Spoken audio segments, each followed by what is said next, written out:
فردا 8 نوامبر در ایالات متحده آمریکا انتخابات کنگره برگزار می شود. آن را انتخابات میان دوره می نامند، زیرا در نیمه دوره پرزیدنتی برگزار می شود و یک سنجش مهم برای حزب دموکراتی جو بایدن است.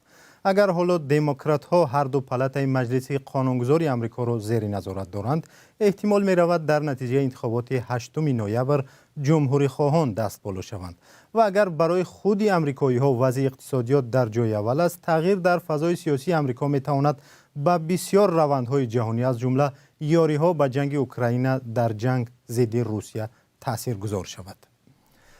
با همکارم خیرامان بقازاده نگاه میکنیم به انتخابات آمریکا. خیرامان، یک روز پیش از انتخابات کنگره حال و هوا و میل و نگرانی انتخاب کننده ها چگونه است و بیانگری چیست؟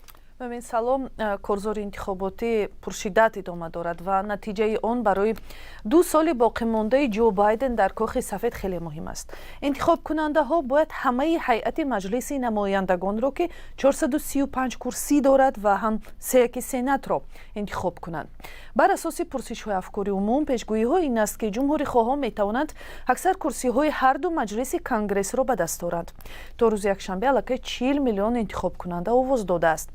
در آخرین روزهای پیش از رایدهی، جو بایدن همراه سران با نفوذ حزب دموکرات یعنی پرزیدنتان سابق باراک اوباما و بیل کلینتون در معرکه های تبلیغاتی نامزدهای حزب شرکت کرد. در طرف دیگر پرزیدنت پیشین دونالد ترامپ با حمایت از جمهوری خواها دست به کار شد و اشاره هم کرد که خیلی ممکن است در انتخابات پرزیدنتی سال 2024 شرکت ورزد. دو طرف نقاط ضعف همدیگر را نشان گرفتند و به انتخاب کننده ها باور دادند که مشکلات آنها را حل خواهند کرد. خیرامان، امریکا یکی از کمک رسان‌های اساسی اوکراین می باشد که هدف حمله بی‌دلیل روسیه قرار گرفته است. واشنگتن به صورت عموم تا حال به کیف 60 میلیارد دلار مدد کرده است. جمهوری خواهان بارها گفتند این یاری ها نباید بی‌برکش باشند. پیروزی آنها چی تاثیر خواهد داشت؟ بله، مومن این یکی از سوال‌های اساسی است و چون این حرف‌ها رو حالا شنیدن ممکن است و در این زمینه یک اختلاف واقعا هم وجود دارد. شماره افزاینده جمهوری خواهان و تعداد از دموکرات‌ها الکی از یاری‌های بی‌آخر و دائمی آمریکا با اوکراین اظهار نگرانی می‌کنند. رهبران جمهوری خواها گفتند که یاری‌های آمریکا با اوکراین بی‌برکش بودن نمی‌تواند. مثلا کوین مک‌کارتی که در صورت غلبه جمهوری خواها می‌تواند رهبری مجلس را به دست گیرد، گفته است مردمی که در حالت رکود اقتصادی قرار می‌گیرد به آسانی برای اوکراین پول جدا نمی‌کند.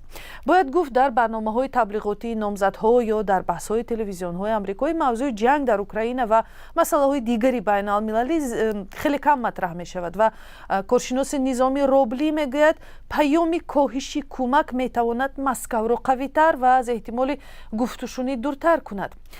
این زمان به قول ویلیام کورتنی سفیر سابق آمریکا ادامه یاری‌ها از خود اوکراینی ها هم سخت وابسته است و پیشرفت آنها در جنگ، آزاد کردن قلمروهای بیشتر از دست روس‌ها و آشکار شدن جنایت‌های سنگین آنها می‌تواند برای پشتیبانی سیاسی آمریکا و اروپا از اوکراین مساعدت کند. و اخیراً مشاور امنیت ملی آمریکا جیک سالیوان گفت کمک‌ها به اوکراین تغییر نخواهد دید. تشکر. همکارم خیرامان بقازاده بود با آخرین خبرها از فضای پیش از انتخابات آمریکا.